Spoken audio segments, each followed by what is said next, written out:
Hi, welcome. My name is David Eichholtz with David Richard Gallery, and we're located here in Santa Fe, New Mexico. And today we're opening the exhibition of After Image featuring artworks by Nancy Graves. And we will be talking about the curation of this particular exhibition. It's a specific body of work ranging from 1982 to 1987. And sort of the distinguishing feature is it's mostly paintings, and they have black grounds, which was a little different in Graves' oeuvre. So we'll go through that and talk about the uniqueness of these paintings and what's interesting about them and how they relate to all of her work.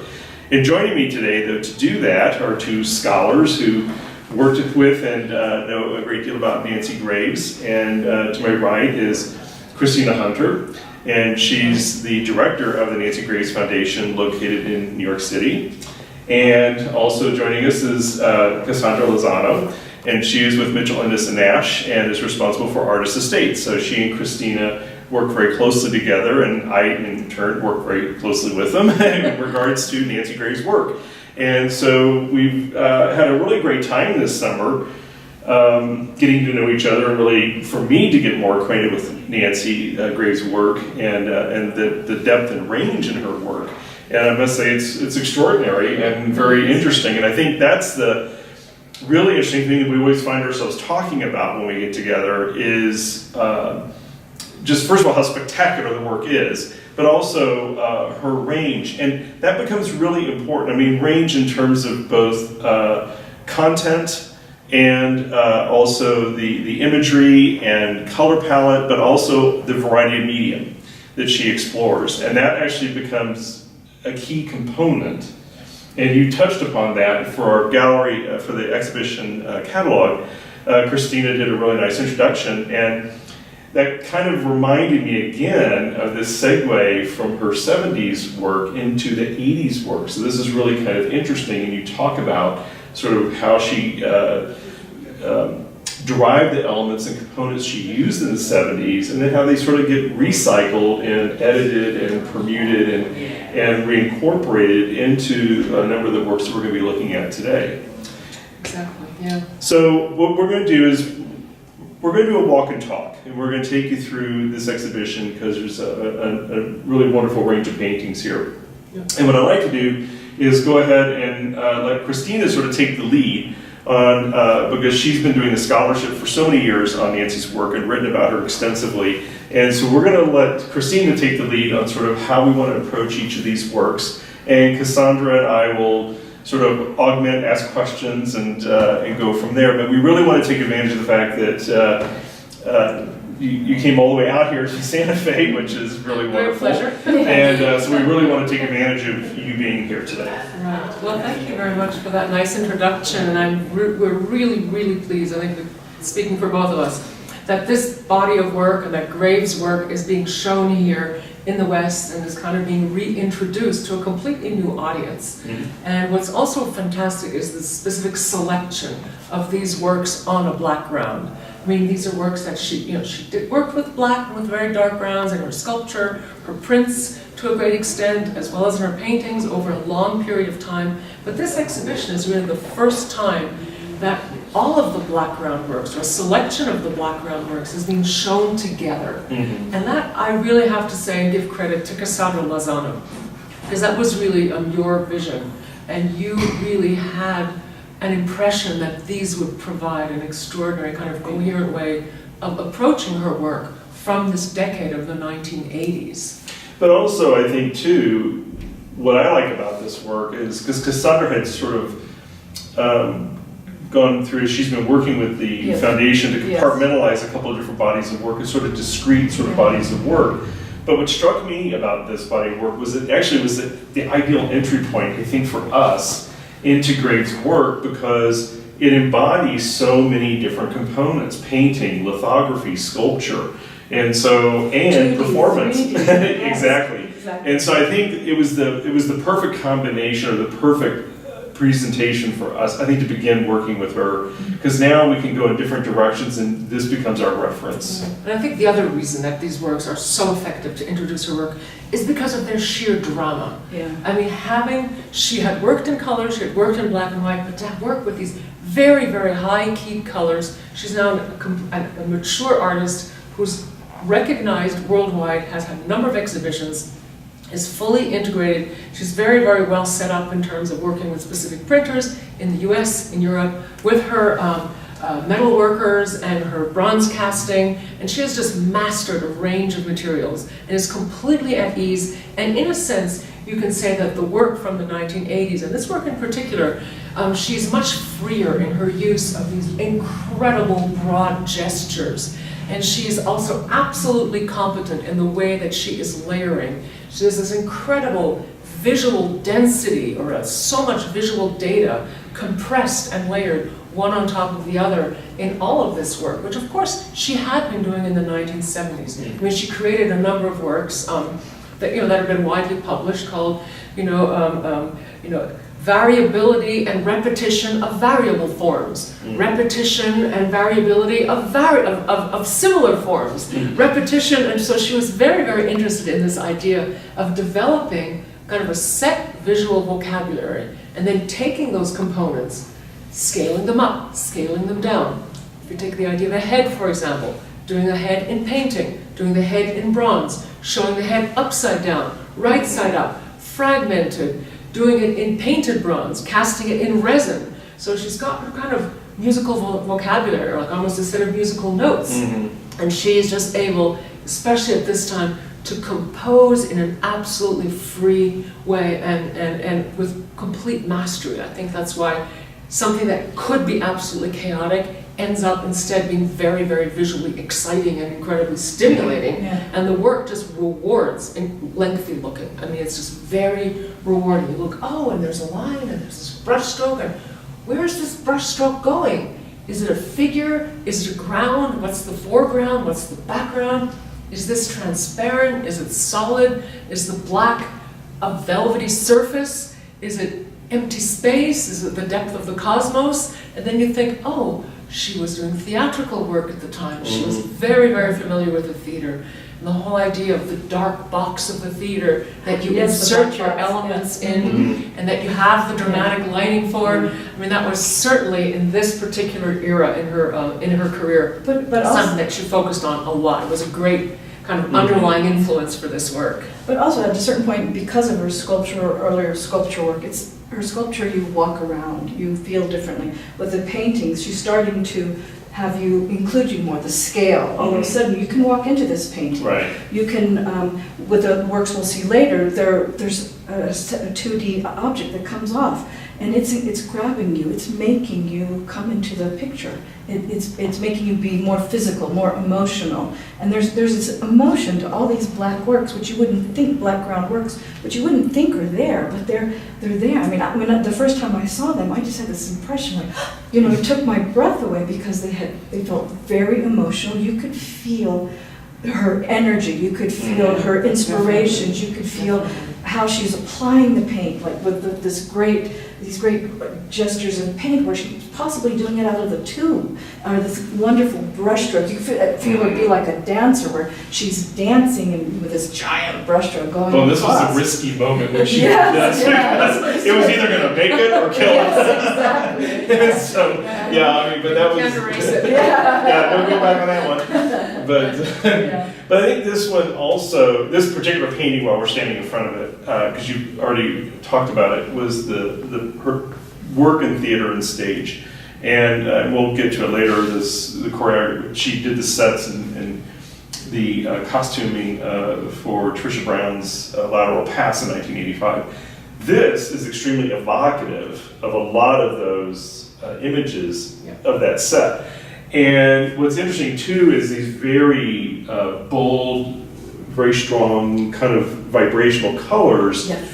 And when you look away from these, especially these backgrounds and these really striking, and don't worry when I'm pointing to something that we'll pan and you'll get all of them. But what's interesting then is that sort of after image effect. And hence that's sort of how we came up with the title. We thought that would be a really good title because it was also sort of referenced in some of the works in paper, which will be in the catalog. Some of the printed materials that she did were more on paper, but not like a drawing, they were prints. And they're really spectacular and very evocative of this work, where they're really strong and bold. But they do give that after image effect, which is really kind of interesting, and that's how we came up with that title. Yeah, I mean, the sort of the neurological effect that you mentioned, Yeah. of being really, really struck by an image that stays with you, and hopefully will stay with you for longer than your neurological optical effect. Yes. But the title also referenced this idea of Graves', her modus operandi of making one image after a previous image. She was not an artist who was inventing forms or trying to reinvent the wheel or to create new forms. She also wasn't interested in expressing her personal biography or her inner life. She worked in what she considered to be an objective way. She considered herself to be a post-minimalist. You could not describe this work as being minimalist in any way. So she was definitely a post-minimalist artist, and she described her work as being objective. And her sources, the sources of her imagery, were typically images that were extant in published scientific literature, images from NASA, maps, National Geographic, Scientific American, various diagrammatic strategies that scientists use primarily to relay complex information in a simple visual form or diagram. And we have other examples in this exhibition that I think that show that really well, where basically the data, and you'll touch upon this more with some of these other where we see more referential or representational imagery, but the literalism of her work and that use of that data was a very key part of that, just sort of literalism. She was literally using the data, and that data was not only the content, but it was also became the artwork. It became the object, and so that was really what was interesting about it. And we don't have the intense layering here of that sort of imagery, and we'll see that in some of the other ones coming up. But that's really, you're right. That we will touch on that several times. It was really important. Was her fascination with diverse aspects of scientific endeavors. I mean, ranging from earth sciences to astral to physiology to you name it. Yeah, but at the same time, the forms that she works with, I think in the 1970s, as you said earlier, her the references to the external data were much more direct. Mm-hmm. By the 1980s, she's kind of using her own earlier forms and then making a copy of a copy of a copy. Mm-hmm. Where you can take a Xerox of a Xerox of a Xerox, and every time the image becomes transmuted and becomes quite distant from whatever the original source may have been. Right. And so for her, she develops a sort of visual vocabulary of forms, the head of Venus, or the elbow of someone else, or a certain foot, or the profile from an Egyptian portrait of Nefertiti. But then she's just using them as outline, as form, as silhouette, upside down, right down, so that the original source is almost obscured. And also she's not working with it iconographically. Mm-hmm. She's not making references to some, teleological development from ancient Egypt to Italian Renaissance. She's just using them as pure, visually stimulating, interesting forms. And like as a type of automatic writing or automatic, Right. it's like, what is it? Memory, muscle memory. Mm-hmm. She knows how to paint these forms, and they become wonderful, and they become a gesture. And do you think some of that may have, during this period of time, of course, appropriation became a major part of art form for many artists. Right. And do you think that kind of gave her a license then to do that? I never thought about that until you were talking about it. But then all of a sudden I thought, in the 80s there was a lot of appropriation of imagery. Right. But she used it as sort of, like you said, a snippet. It's not the whole thing. Right. But they also became, permuted and changed over time and became then these kind of abstractions, which really, these paintings are abstractions. They are abstractions. But she starts with these sort of literal components or representational elements. Right. And individually they have some sort of representation, but in total, it's a totally different sort of read when you see her paintings in the aggregate. Right. And so it's very different than the individual elements. I think that's what's fascinating about the work too. And it really does leave it up to the viewer's interpretation. We're going to talk about this a lot. And somebody's sitting there probably going, well, I don't see that. I think it's this. And that's fine. And that's the beauty of art. Right, and I think all of it is like intense looking for Yes. a viewer. Time is very important. Time in her images are very important. The idea that geologic time or art history, all of this time, it's very important. And then we were just standing over there looking, and Christina said, oh my gosh, that pink area is, I think it's the head of Nefertiti.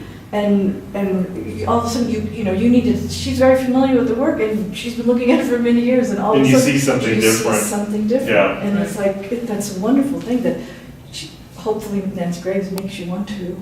Yeah, and some of these examples too, bring that up again, because I think the element of time is really important, because you're right, it's art historical time, it's geological time, it's evolutionary time, but at the same time, she herself, as you're talking, I realize she is sort of, she's evolving these images, so they are evolving as well. So that all becomes sort of her process, right. It seems like. And even the process for the viewer, which is, you know, what you were referring to, the time it takes to look very carefully and begin to notice things and follow a brush stroke or follow a line and see whether it's contiguous in another area of the painting.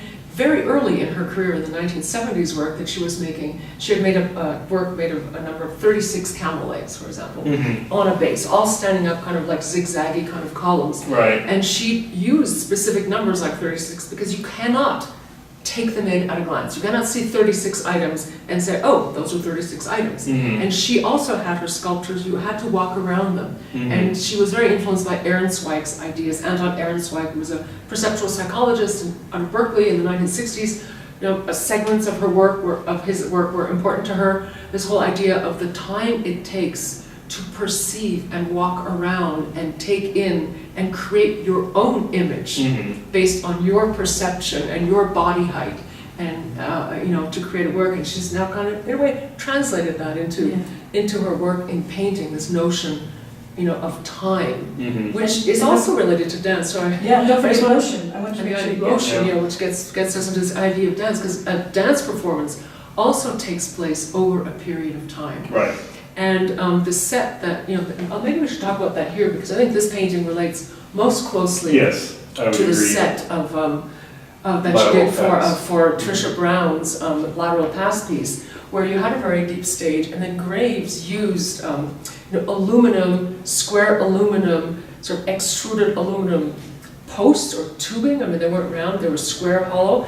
And she kind of drew on a very, very large scale these aluminum forms in space. So much like these, like the red here, there's the yellow ones over here we'll point to later. I think actually it might be more like the white ones, because the aluminum reflected this white, reflective light. There were a lot of little arcs. Yes. And I think the red that you just pointed out referred to the plexiglass tubing. These are all new materials, newly available. And then she also bent the plexiglass, and you know when you light the plexiglass, the light just goes right through it. Yeah, like neon. Yes, and these materials are also lightweight. And during the time of the performance, during the time lapse of the performance, these forms, I guess like what they would call drapes coming up and down, these forms would move vertically up and down along these planes, and the light would shine on them, light changing their color, the way these lines also change color as they move across the canvas. So sometimes they would be up and sometimes they would be down. And the dancers, of course, having to not crash into them and make sure they stayed in their rows as these dance forms. So there was a lot of, again, layering of the dancers, their bodies, and they also had a flying dancer. A dancer was flying in a harness coming across the top. So she was, again, using the entire space of that big black void of the theater, not just the ground plane that the dancers were sort of moving around on. So again, you get, this is, I think, very closely related to the complexity and how there is not a single focal point. You don't look at a Nancy Graves and have one thing in the center or along the horizon to look at. Your eye is also constantly moving the way a dancer might be constantly moving in the course of a performance over the period of time that you're perceiving and taking in various elements of the work. Yeah, I agree. This is probably one of the best ones. So for pointing out that reference for a lot of this work, or because even the lithographs and most of these paintings from 1982, 83, 84 really do reference a great deal of that particular performance, and she drew upon that. And even the drawing that you found, this, the stage set, people see a kinship, especially to this painting and that one when they look at the catalog. And they were modern materials. People did not earlier make sculpture out of aluminum. That was considered a kind of a industrial based material. You did sculpture in bronze, for example, or the iron or Horten steel. And some of these very high key colors are also the newly available colors in plexiglass and plastics and paint and magna. I mean, not magna, acrylic paint. Yes. And Liquitex was developing these high key colors. She was always very excited. Well, we'll see also other very experimental sort of colors in some of the others. Right. And maybe this is a good point now. We'll pick another painting that now represents a number of these other elements, and you can join us for an analysis of that painting.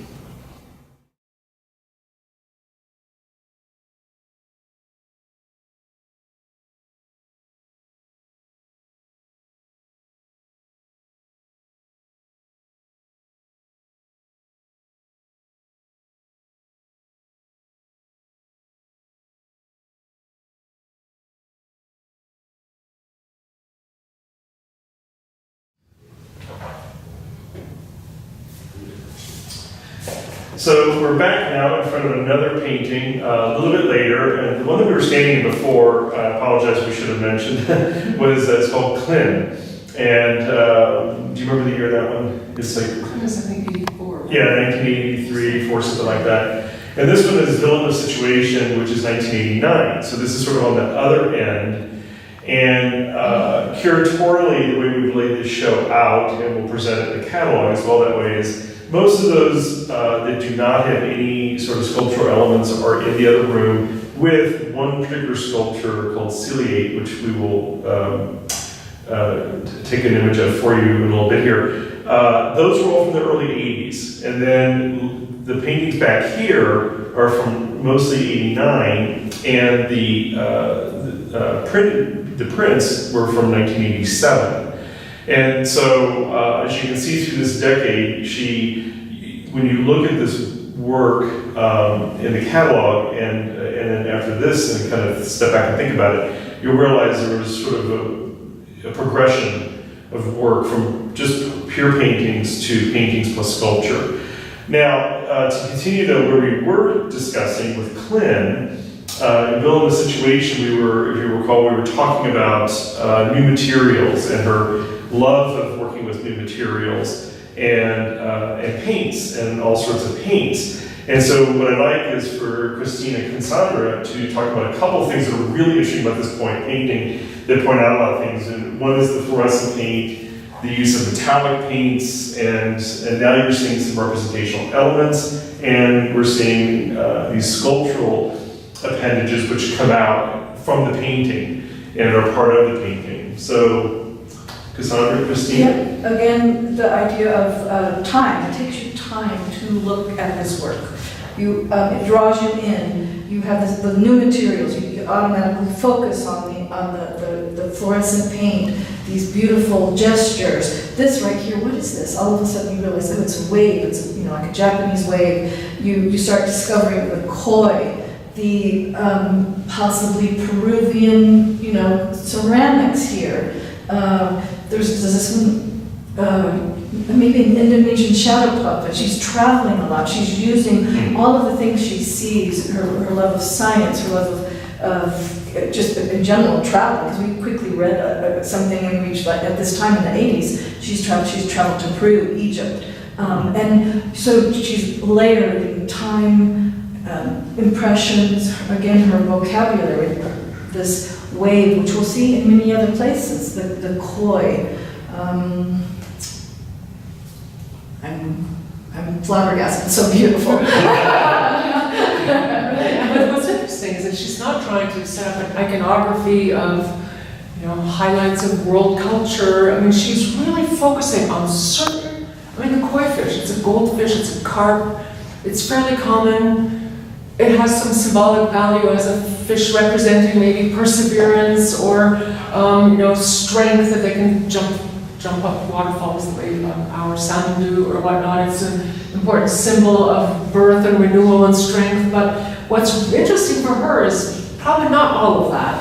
iconographic imagery, but the scales, the incredible pattern, the detail of these koi fish, who of course were bred for centuries for their beautiful color, like goldfish, and they come in so many different lengths of fins and dorsal fins. So she's just very, very interested in this idea of the visual complexity of the pattern. And the fish is completely transparent. When you see the scales, you're looking through the scales, you can see the continuation of the gray outline of, is it a rug, is it a platter, is it a vase, is it a floor mosaic? We really don't know whether we're looking down into a pond, through some waves, at the fish, at a floor mosaic, or we're looking across, at this wave. And this is another, you can see this wave running through it, it's got a gold leaf on it, sometimes it's blue, sometimes it's green, it covers the fish. Then it becomes this amazing fluorescent pink, the newly available color, flows literally off the painting and off the edge of the painting into outer space. And this was actually a theme that she discovered. It was not that you would guess from looking at it, but it was actually a woodcut from a Japanese woodblock print. And so she has taken up the linear elements of a woodblock print. Again, going back to what you said earlier, David, the relationship of transposing ideas and techniques from one medium to another.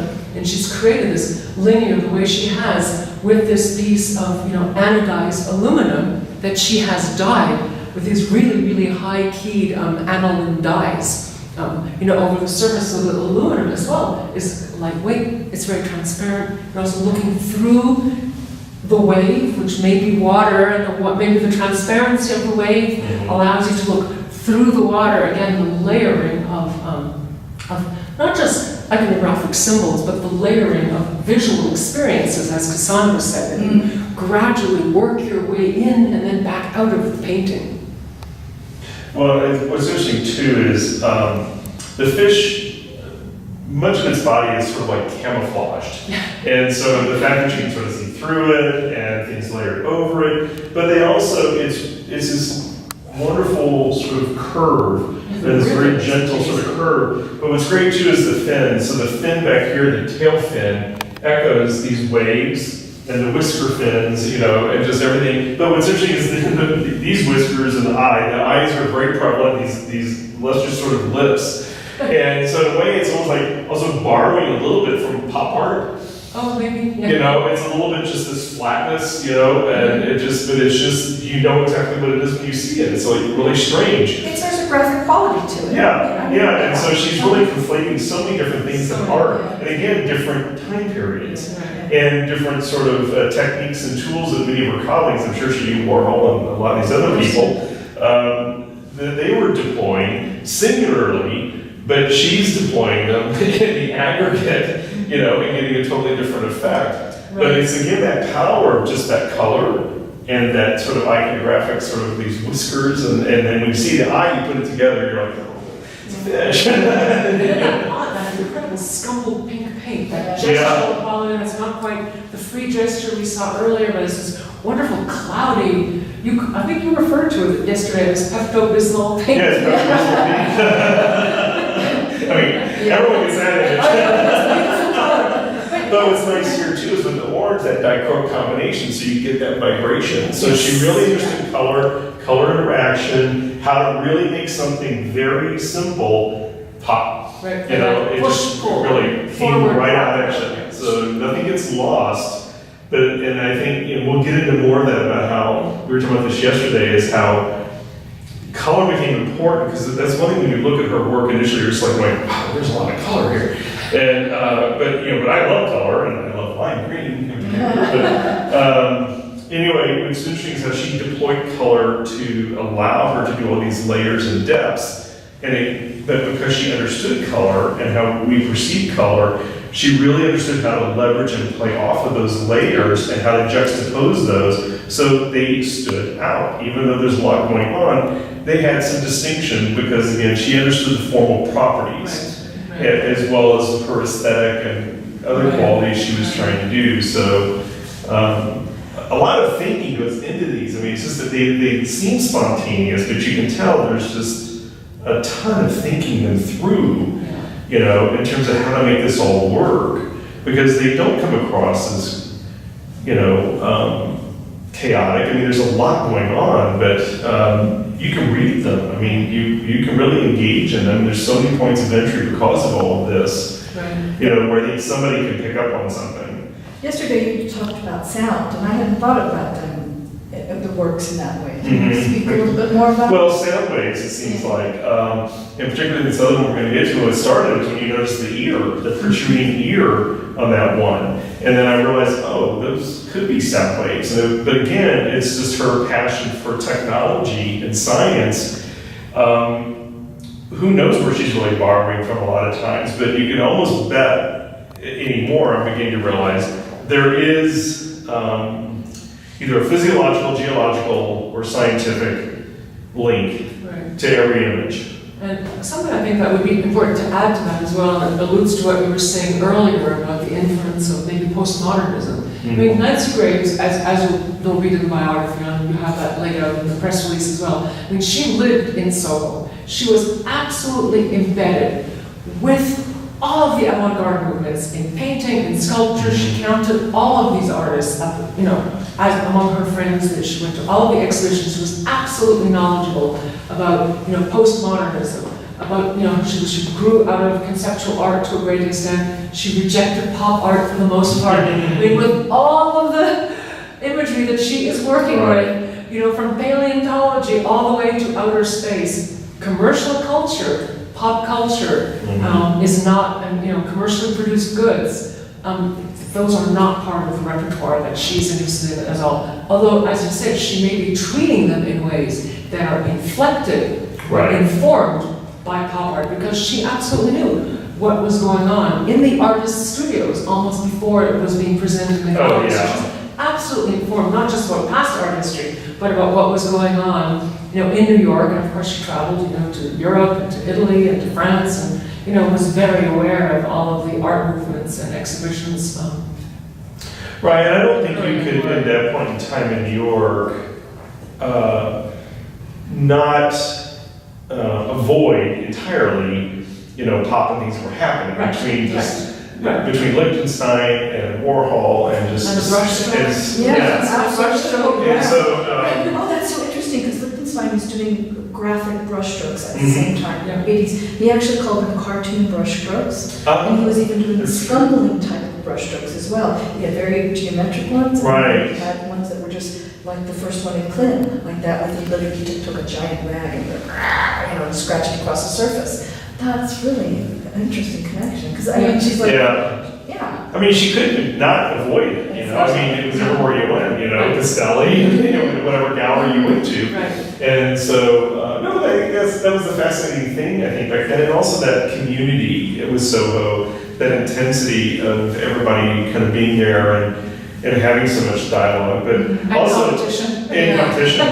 But her class from Yale, you might want to talk about that. I mean, that was a pretty amazing group of people that were, and she remained friends with her whole life.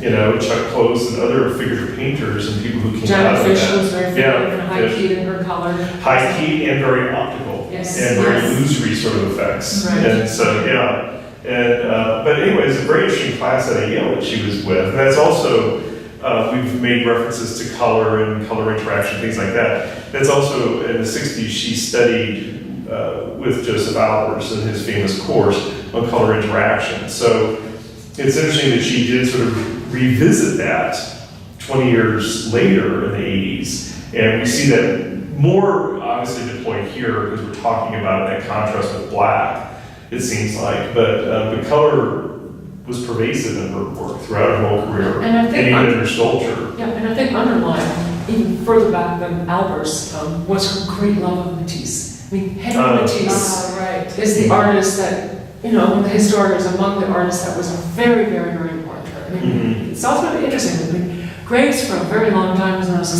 sculptor of those camels, and a sculptor who developed those, you know, assembled high-key colored bronze sculptures.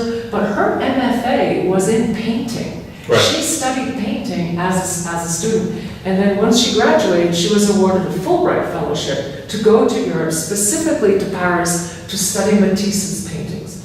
So Matisse was a very, very important artist to her. Right. And Matisse did a series around 1912, 16, and he revisited, he used a lot of black, high-key colors outlined by black. And there's a specific series of works, and I'm thinking more specific of one of the MoMA painting that's very well known called The Moroccans, where it's not black outlines as in much of his other work, but there's a black field, and you've got these big melons, bright green, silhouetted against, and you've got architectural elements, linear elements, and a sort of a grid, a tiled grid that the melons are lying on. So these are like, I think, works that she's looking at again, and she does say that in an interview, that in the mid-1980s, after a hiatus of many years, she was reconsidering Matisse in her work. So I think that use of black and high Well, color and you also mentioned that in the introduction, and that image is there. So when people look at these paintings, some of them, like the one that we're sitting next to, we were talking about yesterday, her use of tile, or the influence of the tiles,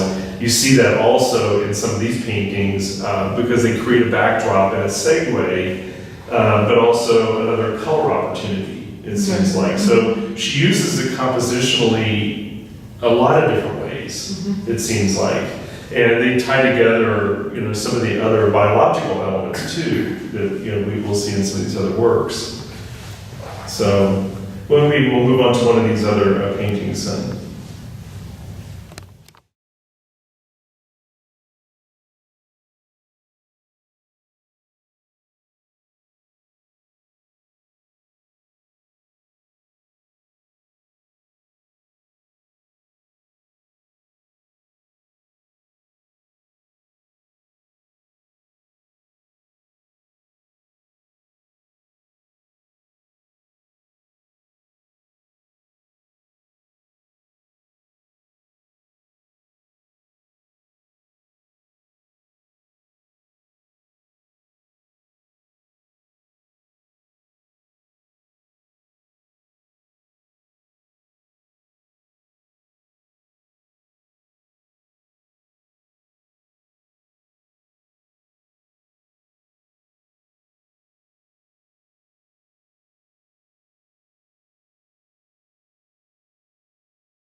So we're standing in front of another wonderful painting that's here, and you'll see some elements that are similar to the one that we were just talking about. This one's called These Vaporings, also from 1989.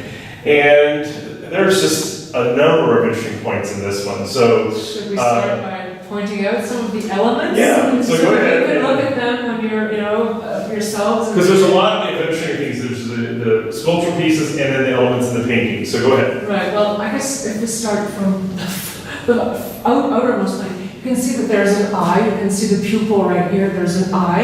And again, this is the anodized aluminum. And then over here you can see a very, very large ear. Maybe some sound waves coming into the ear off to the side. Probably the most visibly obvious element is this blue hand of God that was painted by Michelangelo on the Sistine Chapel ceiling. So that hand diagonally bisecting the canvas in a very dramatic way. You may also, given that we were just speaking about the koi fish, recognize in orange up at the top, you can see their eyes and their mouths. There are two fish sort of overlapping, going down like this. You also see the pink and blue waterfall flowing through the canvas again. And then you get to the bottom and wow, there's a snake. You can see that there's a coiled snake moving its way, leading your eye, curl by curl, all the way back up to the top of the canvas. And then these incredible waves. These are silver. I don't know if it's visible necessarily in the video, but as you move back and forth, she's using this metallic silver aluminum type paint, which then relates formally, just purely visually, the aluminum sections on the front to the surface of the painting yet again. So then the face of the upper corner. And then this upper corner, you have the face of the Empress Theodora. This is a quote from the beautiful chapel in Ravenna, where the Empress has been done in sort of mosaics and tesserae, including tesserae that are gold. So it's a very shimmering kind of an effect when you visit them. Gustav Klimt was amazingly influenced by that. And it's a little bit cut off, but maybe we'll see it on another work. Empress Theodora is wearing a very, very elaborate headpiece, crown, wig type thing that's very, very shimmering and covered with gold, and was also an object that was quite of interest to Nancy Graves. So, what else are we missing? What sort of struck us, the goose, but again, it's sort of the interesting thing about it, as we were saying, these are sort of slow paintings in a way. They look fast, but they are slow in that you, especially with the sculptural elements, which by the way, these are probably out about 18 inches, some 12, some of them are as much as 30 inches. So they're quite extraordinary, and it really pulls the painting to the viewer. But there is a goose. Two. Oh, two. Yes. Oh, yes, I just saw the second one. Okay. But again, they're a little obfuscated by this ear, and so you really have to kind of walk around and really engage with these paintings from different angles. But it was interesting because we thought about almost like sound waves. These are more evocative, perhaps, of the sound waves. And the ear. With the ear. Yeah. And there's definitely, I asked Christina in her research, is there a direct correlation or linkage between title and imagery? And she said, not so much. But in this one, we do sort of feel like these sort of swirlings are like vapors or smoke or something kind of happening that makes it more ethereal, a little bit more mysterious. But again, it's a layering device. It's another way to give her another backdrop to put something on or to sort of obfuscate it. And the titles are as much of a layer obfuscating or clarifying as any other element in the work. And with Cassandra, as we were discussing this painting, we realized, well, she's actually dealing with the senses. We've got sight, sound, and touch. And the power of all of them to create experience. The vaporings could be smelled. Could be smelled. Yeah. So that might be over-interpreting it, or it might be the underlying theme of the painting. Again, it's layers and layers of various types of information. Interesting. I hadn't thought about that whole in senses, but that's really good. I like that. Any idea of what's going on with these sort of elements? It almost looks like paddles. They look like amphora. I think that's what they are. They're amphora. I think they're Oh, yes, they're fluted I at the think top. so. They might be amphora. They may also be the canoptic vessels. She was very interested in Egypt at that time. Oh, yeah. Those vessels that you would put the entrails to preserve them. She was very interested in those canoptic. Yeah, well, one of the additional sculptures is canoptic legere. Yeah. Right. Yeah. It refers to these being carried in these vast funeral processions, and because these geese in yellow. These geese in yellow are also an Egyptian motif from that famous Theban hunting scene. So that might be what links them together. Maybe we were looking at it for a few days and like, it pops into your brain. Well, yeah, it's like, well, that's the thing is, every time you look at these, you see something different, and of course, we spend a lot of our time as art historians and people who, try and really study and research these artists, trying to figure out what are these things. But I think just aside from that, what's amazing, and I keep commenting to Christina and Cassandra, is it's just astounding her knowledge. Yes.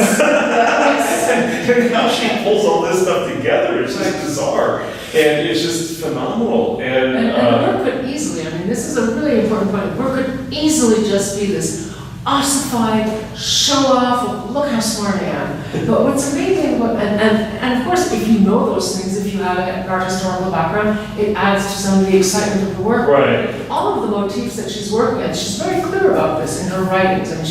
I'm a very able researcher, but my goal is to find things that have visual interest for me. So all of these items are things that were visually interesting, not necessarily iconographically or historically or symbolically interesting to her. They were just visually exciting, which is probably why the ancient Egyptians used them in the first place too, because of their Right. visual excitement for it. And I think maybe I read it in the Art and Antiques review, perhaps, or something.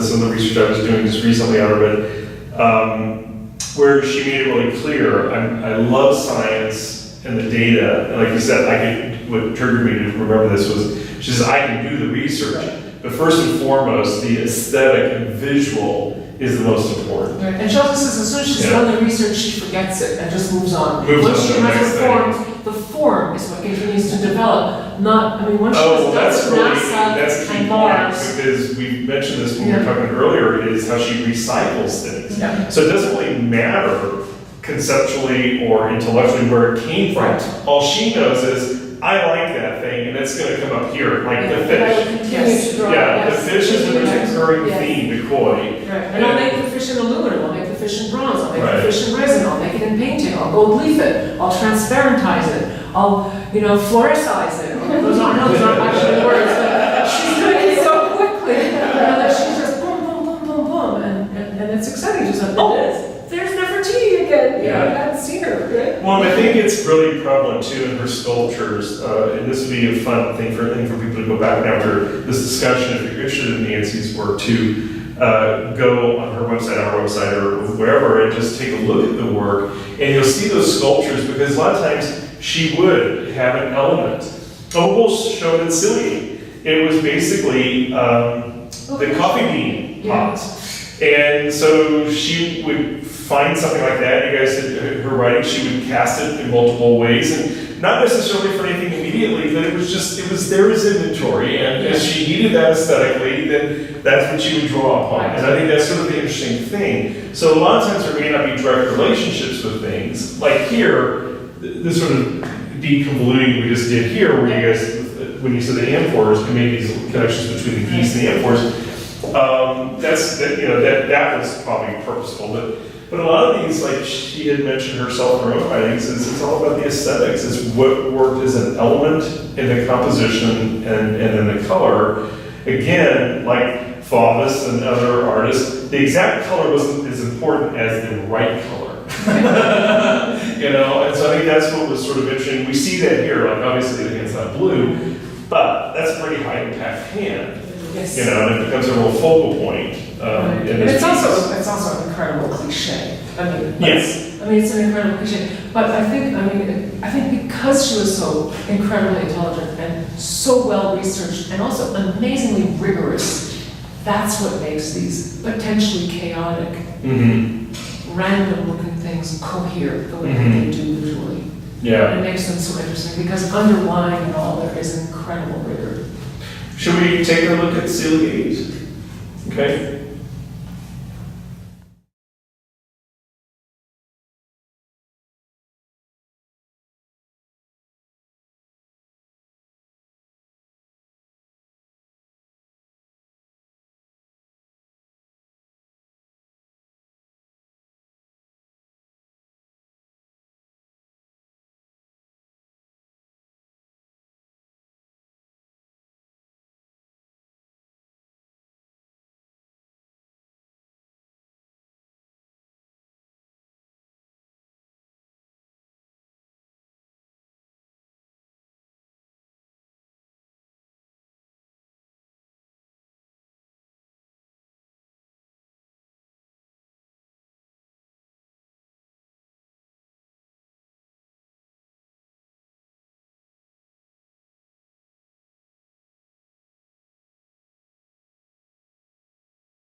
So here we are in front of the sculpture Ciliate. I mentioned earlier, I thought it was 1982, it's actually 1983.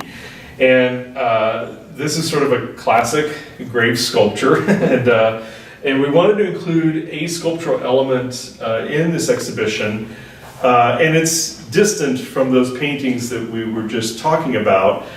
where they had the sculptural elements protruding out, because we wanted it to be sort of distinct and not commingled with those, because we wanted people to see her process of going from sculpture to painting to combining the two.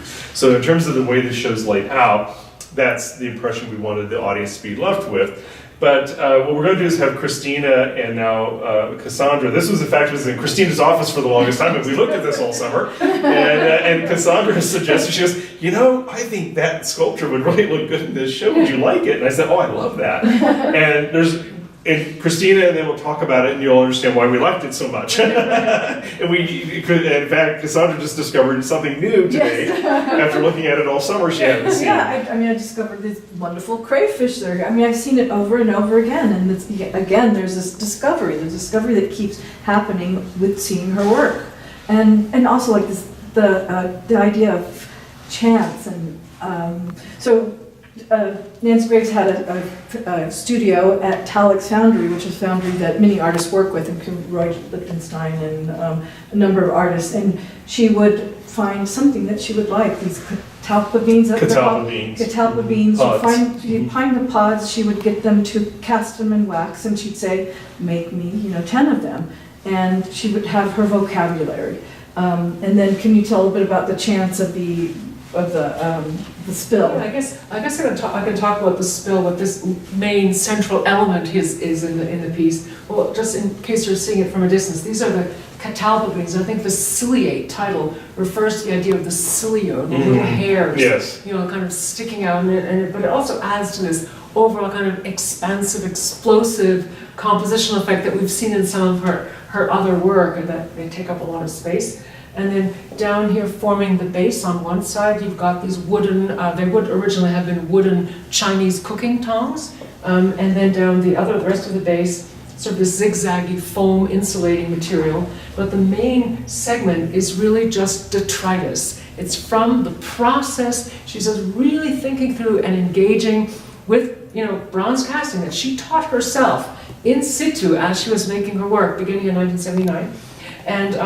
And so that at the foundry you've got the mold, it's hollow, it's let's say like the muffin tin example to really simplify it. Mm-hmm. You've got the mold, you pour the liquid bronze into it, and sometimes there's spillover. And this spillover is of course molten very hot, just flies onto the floor, the cement floor, the factory floor of the foundry, and just makes a spill. And the background, this entire very flat piece, is just that detritus and leftover bronze. And she saw the form and became very interested. Again, she doesn't really invent her own forms.